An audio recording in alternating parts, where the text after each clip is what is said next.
बिस्मिल्लाहिर्रहमानिर्रहीम। अस्सलाम वालेकुम। मैं हूं प्रोफेसर यासत और आपसे एकेडमिक गाइडेंस के प्लेटफॉर्म से मुखातिब हूं। डियर व्यूअर्स एंड स्टूडेंट्स, हमारा आज का topic of discussion types of education है। इसमें हम देखेंगे कि किसी भी कंट्री में एजुकेशन की कितनी टाइप्स होती हैं और वो कैसे कैसे इम्पार्ट की जाती है और उसमें कौन कौन से इंस्टीट्यूशन इन्वॉल्व होते हैं। ये सब कुछ जानने के लिए you are advise to watch this video till the end. तो जहाँ तक एजुकेशन का तल्लक है, तो with the help of education the knowledge of society, country and of the world is passed from generation to generation. यानी education का basic purpose ये होता है कि वो करंट नॉलेज को प्रिजर्व करे और आने वाली जनरेशन को ट्रांसमिट करे।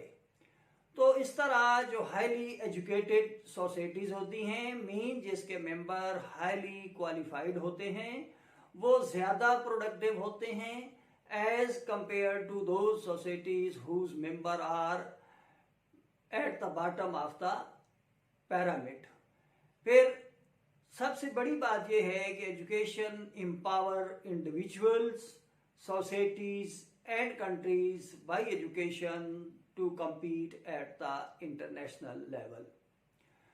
तो जहां तक टाइप्स ऑफ एजुकेशन का ताल्लुक है, तो इसकी मेजर 3 टाइप्स हैं।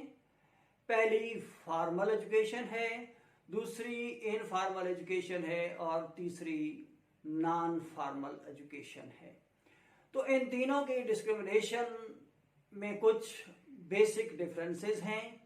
मिसाल के तौर पर सबसे पहले हम फॉर्मल एजुकेशन को लेते हैं कि फॉर्मल एजुकेशन क्या है, इसकी कौन कौन से करैक्टरिस्टिक्स हैं, इसके कौन से एडवांटेज हैं और कौन से डिसएडवांटेजेस हैं। Dear viewers and students, formal education और formal learning usually takes place in the premises of school, or you can say within a specific boundary or wall, where a person or individual may learn basic academic or trade skills, while in case of small children often attended a nursery or kindergarten, but often formal education start from elementary and at secondary school level and continue up to higher or tertiary education।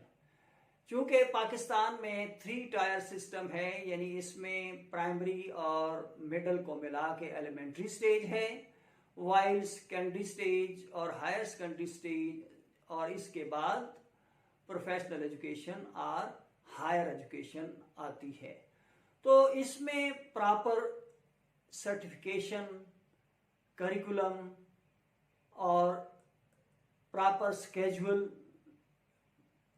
और time frame involve होता है, जिसमें कोई भी individual एक hierarchy और you can say from lower to higher level move करके reach up to a certain destination और be able to acquire a degree. Further, dear viewers and students, formal education is associated with a specific or stage and is provided under the certain set of rules and regulation and is given by special qualified or trained teachers, and they are supposed to be efficient and master of art in their own field, or you can say they are expert in imparting instruction at a particular stage। जहाँ तक elementary level या secondary level का ताल्लुक है, तो पाकिस्तान में किसी भी टीचर के लिए टीचर एजुकेशन सर्टिफिकेट और प्रोफेशनल ट्रेनिंग का होना मस्ट है। और अब तो हायर एजुकेशन ने भी अपने टीचर्स यानी लेक्चरर और न्यूली इंडक्टेड फैकल्टीज के लिए प्रॉपर ट्रेनिंग का अरेंजमेंट किया है और वो न्यूली इंडक्टेड फैकल्टी को फ्रीक्वेंटली ट्रेंड करते रहते हैं. सो it also observed strict disciplines, mean the student and teacher both are aware of the facts and engage themselves in the process of education. Dear viewers and students, जहाँ तक formal education की examples का तल्लक है तो इसमें learning in classroom, school, grading, certification, college and university degrees, planned education of different subjects, having a proper syllabus or curriculum and which is mastered within a specific time. मिसाल के तौर पर यूनिवर्सिटी में अगर आप किसी भी डिसिप्लिन में एडमिशन लेते हैं तो उसका कोर्स एक तो प्रॉपर ड्यूरेशन पर मुश्तमिल होगा और हर ड्यूरेशन में आपको specific subject with in specific time cover करने होंगे. और हमारे यहाँ यूजुअली क्रेडिट आवर्स के हिसाब से सेमेस्टर में इंस्ट्रक्शन इम्पार्ट की जाती हैं. यानी कुल अगर सेमेस्टर 6 मंथ का है तो उसमें ऑलमोस्ट 4 मंथ स्टडी कराई जाती है या इंस्ट्रक्शन इम्पार्ट की जाती है और फिर 2 महीने या 8 हफ्ते उसमें एवेल्युएशन और प्रॉपर रजिस्ट्रेशन एटसेट्रा पर मुश्तमिल होती है. डियर व्यूअर्स एंड स्टूडेंट्स, अगर हम फॉर्मल एजुकेशन के फीचर्स या कैरेक्टरिस्टिक्स को देखें तो formal education is a structured और there is a hierarchy in different stages.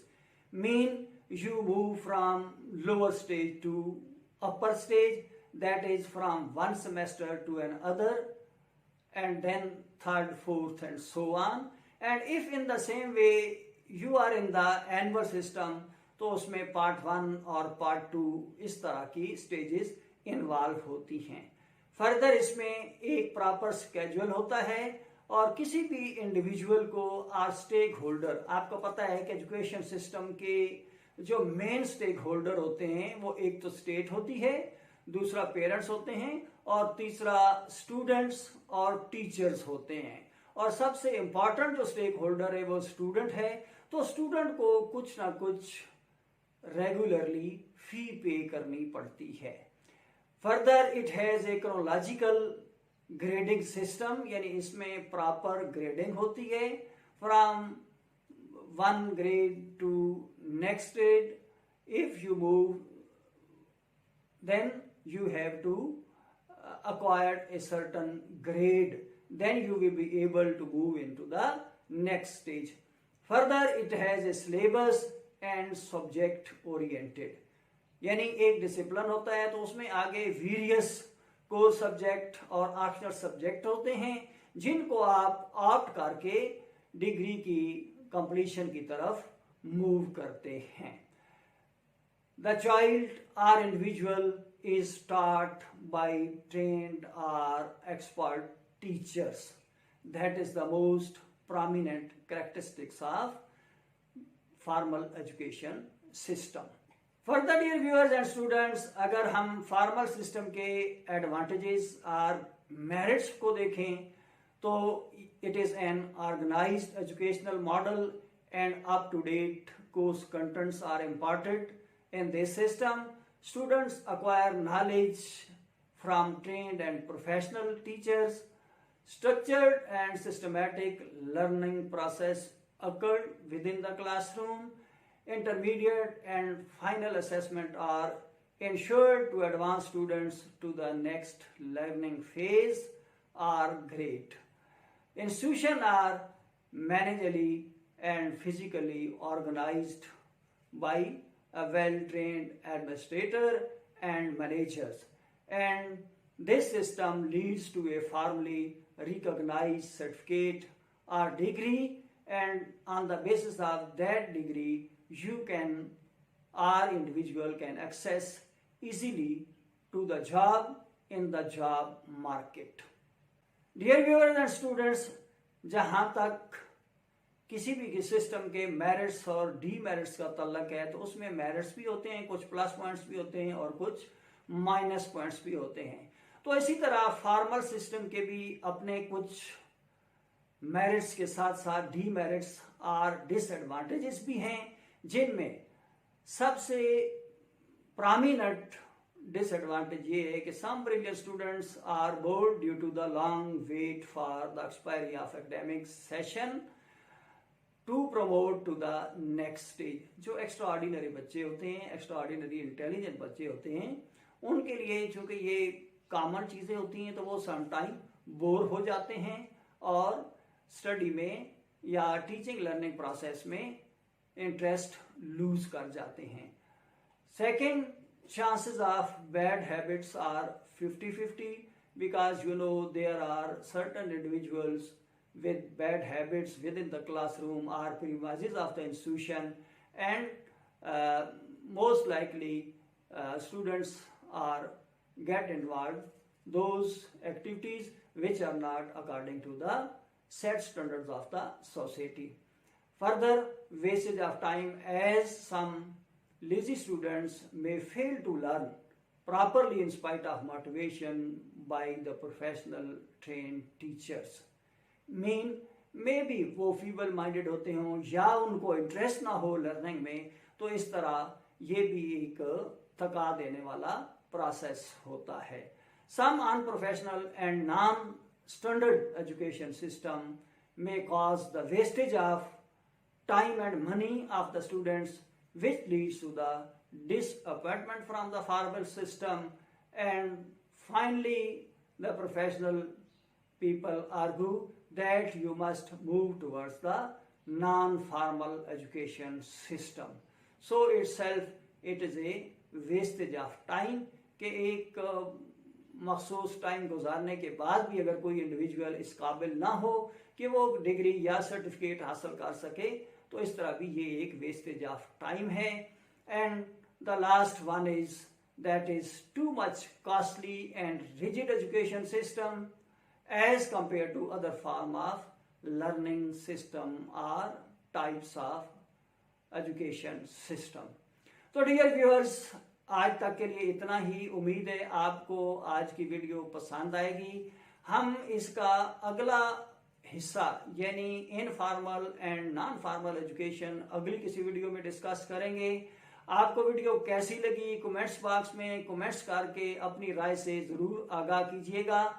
Further अगर आपको वीडियो पसंद आए तो एटलीस्ट इसको सब्सक्राइब कीजिएगा, लाइक कीजिएगा और शेयर कीजिएगा ताकि ज़्यादा से ज़्यादा लोग इससे इस्तिफ़ादा हासिल कर सकें.